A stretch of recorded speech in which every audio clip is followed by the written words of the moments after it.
Lagi bersama saya di sini dengan saya Ahmad Faris di PPKK Channel Universitas PGRI Adibuana Surabaya. Kali ini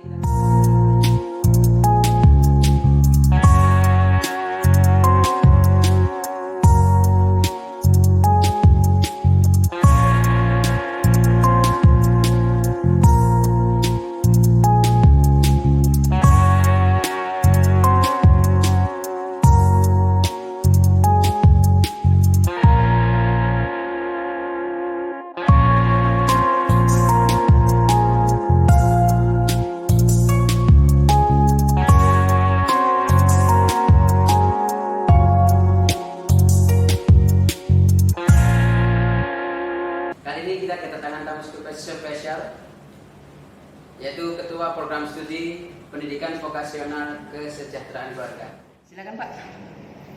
Ya, terima kasih Mas, luar biasa. Boleh saya minum dulu ya? Silakan Pak.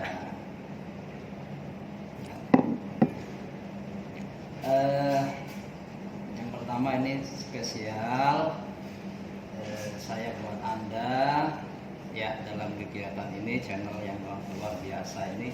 Nama saya Agus Ridwan, yang mulai tanggal kemarin 22 Juli 2020 itu masa jabatan saya selesai, tetapi kemudian diberi SK baru sebagai Ketua Program Studi.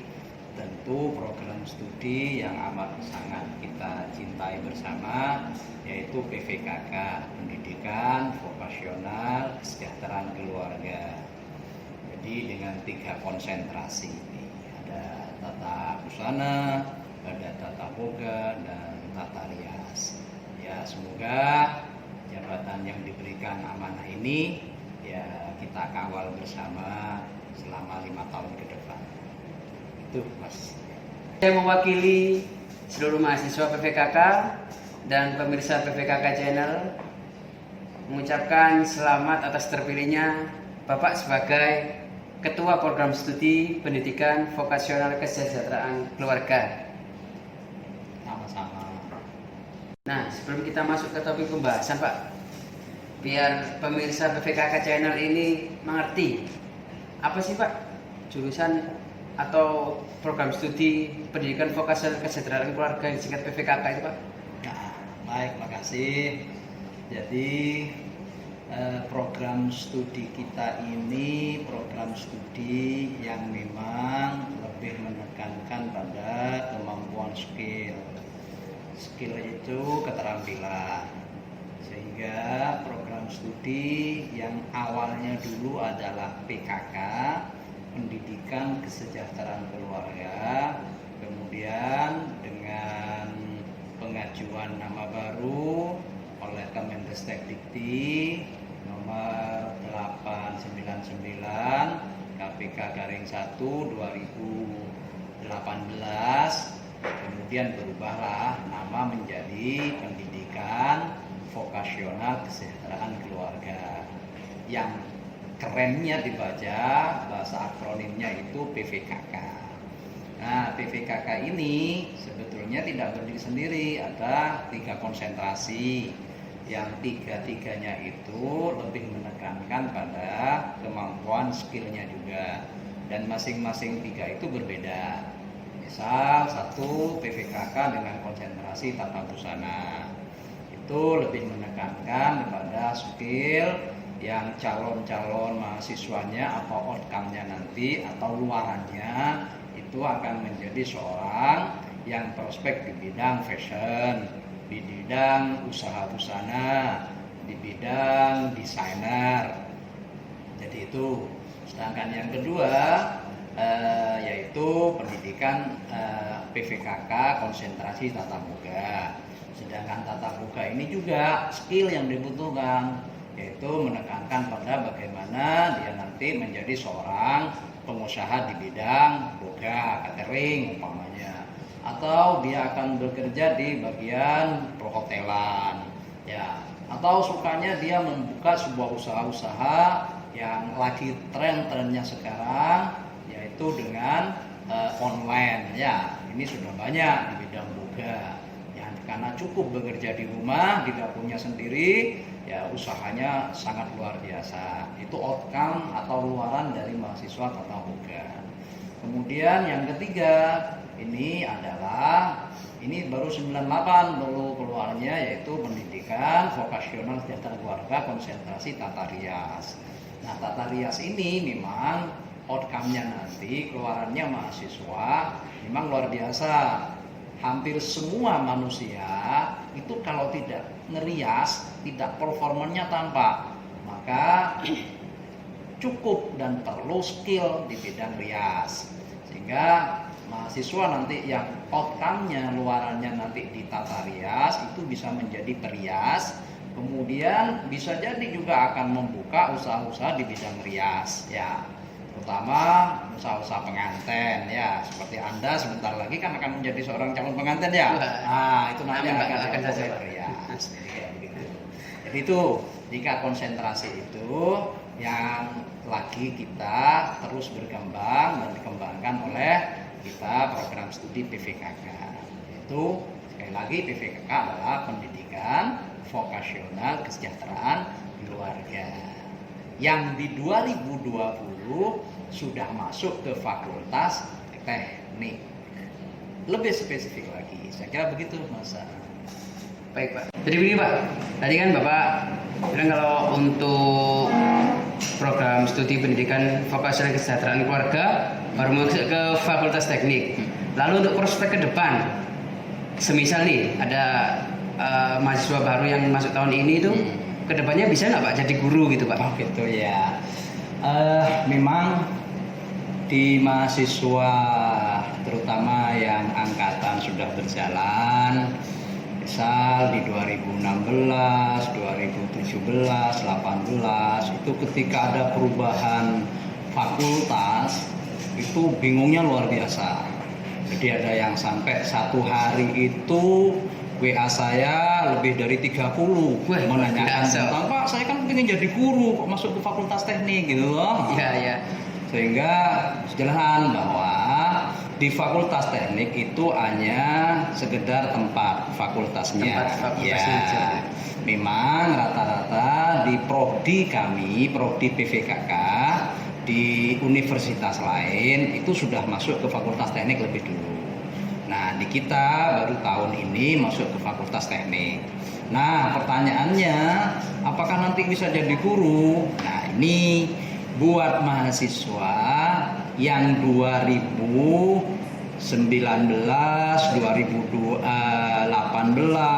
sampai 2016 itu masih ada kata-kata pendidikan. Nah, sehingga ada mata kuliah yang di situ bermuara kepada pendidikan. Pendidikan masih ada, Pak. Kalau dulu namanya, kalau Bapak Anda mungkin itu namanya dulu Aktampa.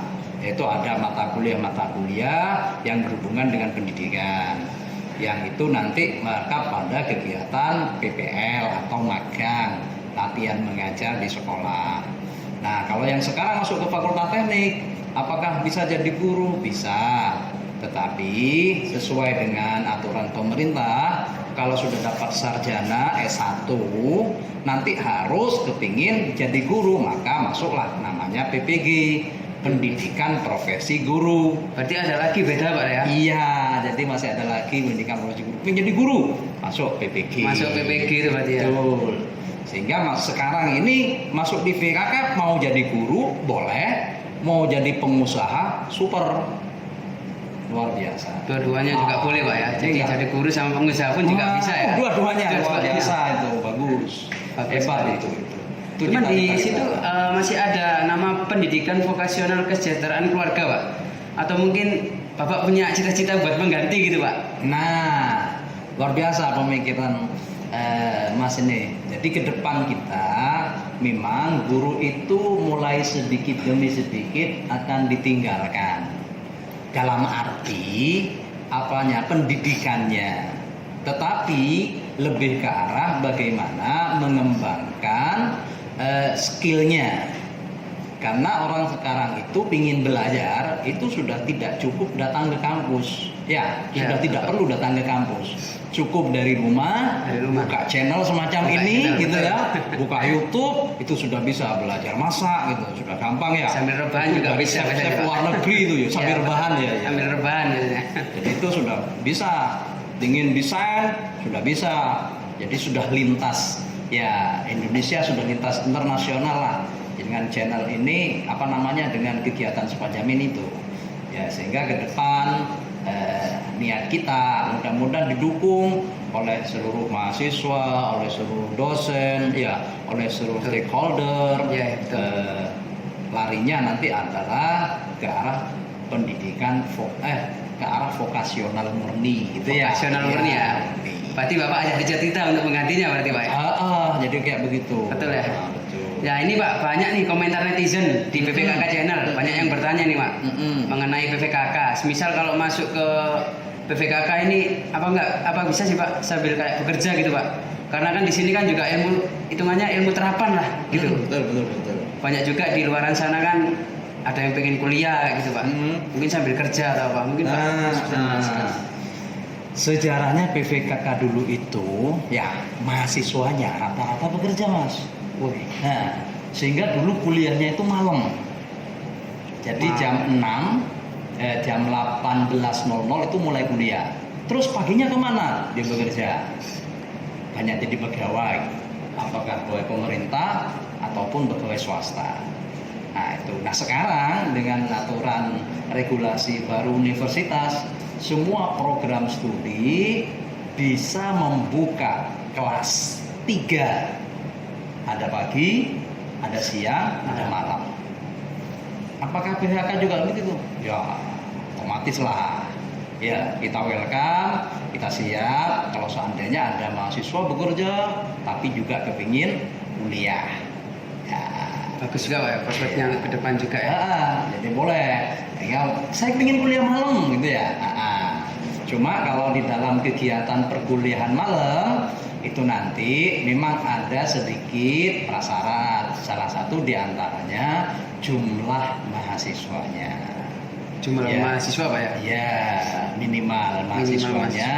Kenapa? Itu biar ada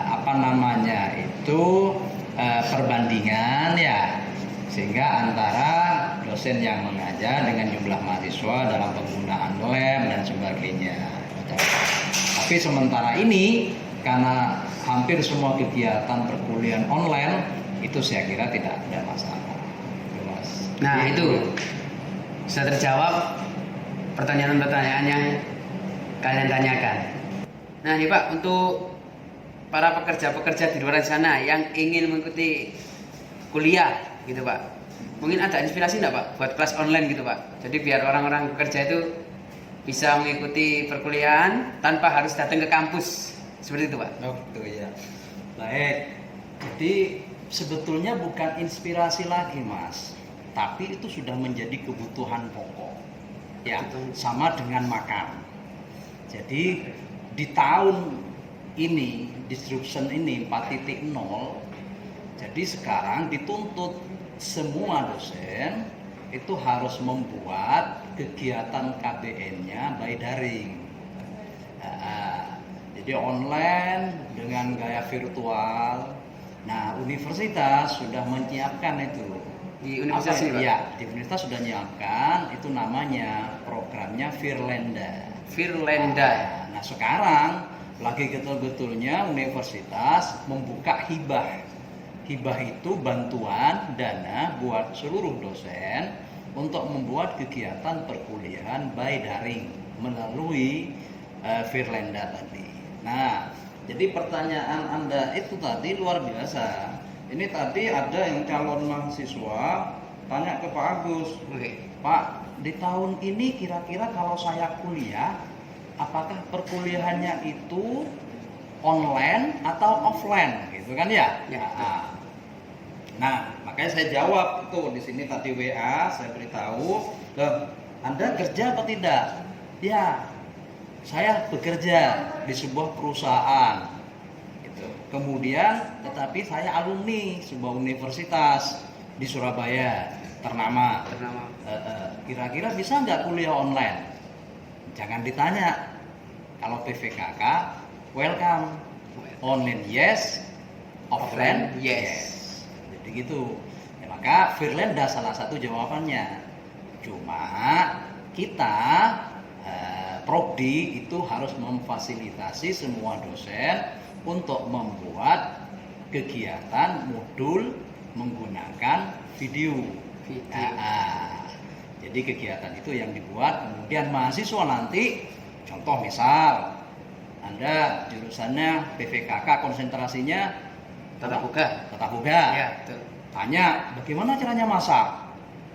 Ya. Terus dosennya beritahu caranya masak begini.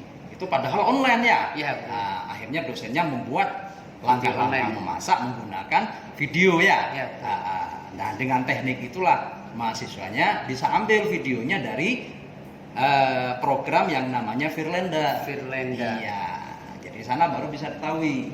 Cuma sayangnya dosennya tidak tahu baunya masak itu enak apa tidak. Nah, itu. Iya, kalau online. Kalau langsung kan bisa cicipin langsung, Pak. Nah, gitu. Yang ini belum bisa diketahui. Tapi ada banyak langkah bagaimana bisa mengetahui kualitas kegiatan mahasiswa dalam proses pembelajaran menggunakan Firlenda atau online tadi.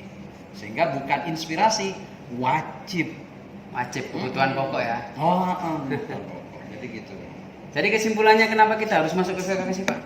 Nah, ini pertanyaan Anda luar biasa ya ini. Jadi biar pemirsa di PVKK channel tertarik, Pak. Anda tahu kan namanya tadi PVKK apa? Ya. Pendidikan Vokasional Kesejahteraan Keluarga. Cita-citamu kalau sudah berkeluarga menjadi keluarga yang sakinah, gitu ya? Ya, betul. Kalau PKK, Pendidikan Kesejahteraan Keluarga. Sejahtera keluarganya Anda nanti kalau sudah masuk alumni atau menjadi alumni PVKK.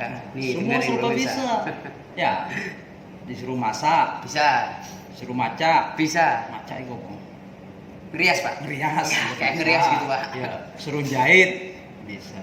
Semua jahit. skill ada di PVKK. Termasuk Anda ganteng-ganteng gini masuk di PVKK, Pak. Luar biasa. Ya. 11-12 lah, Pak.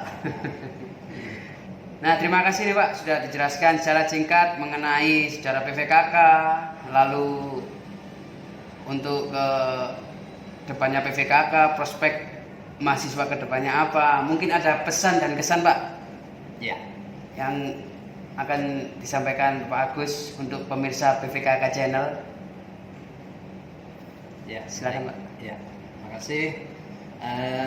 Memang yang pertama pesan buat seluruh mahasiswa yang lagi sekarang kegiatan pembelajarannya menggunakan online, ya jangan belajar itu hanya takut dengan dosennya atau karena diberi tugas, tetapi itu harus dari dalam niat sendiri.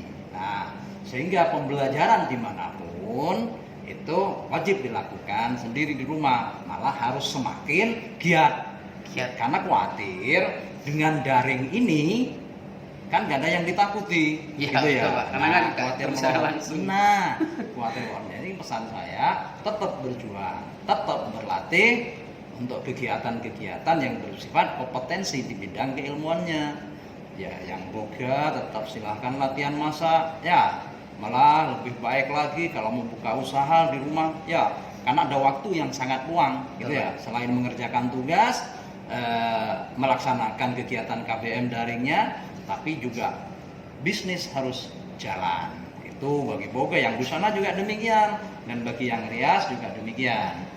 Sehingga ini berkembanglah kegiatan skill mahasiswa masing-masing yang berada di rumah. Jadi kayak gitu. Nah, itu pesan saya, terus berkarya. Tidak cukup berhenti atau stagnan dalam kondisi COVID-19 ini. Malah ini tantangan yang sangat luar biasa.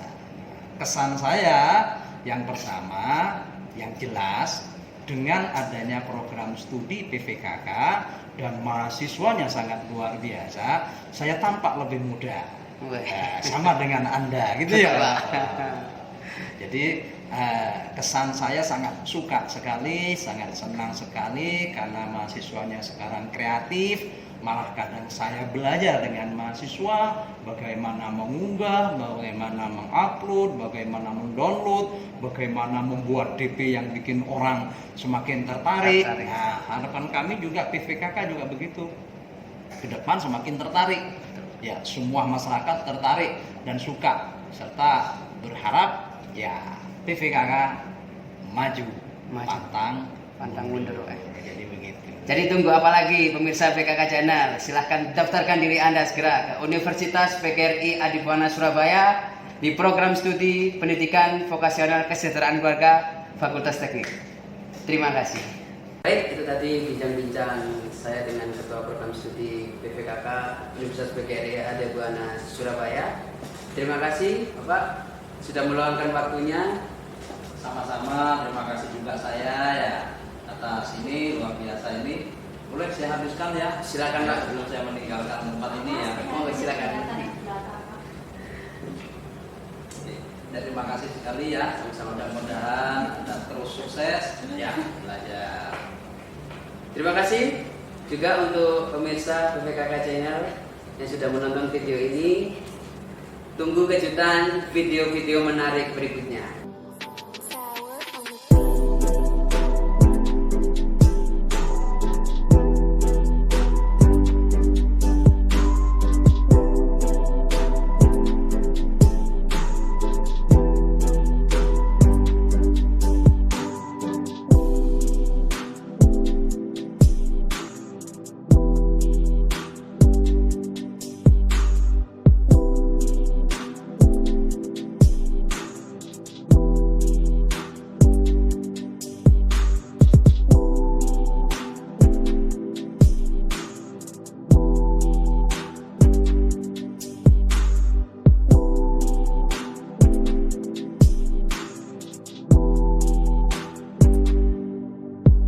Yuk mari Pak, sebelum Bapak meninggalkan tempat, mari kita yel-yel PPKK. Masih ingat kan Pak jargonnya PPKK?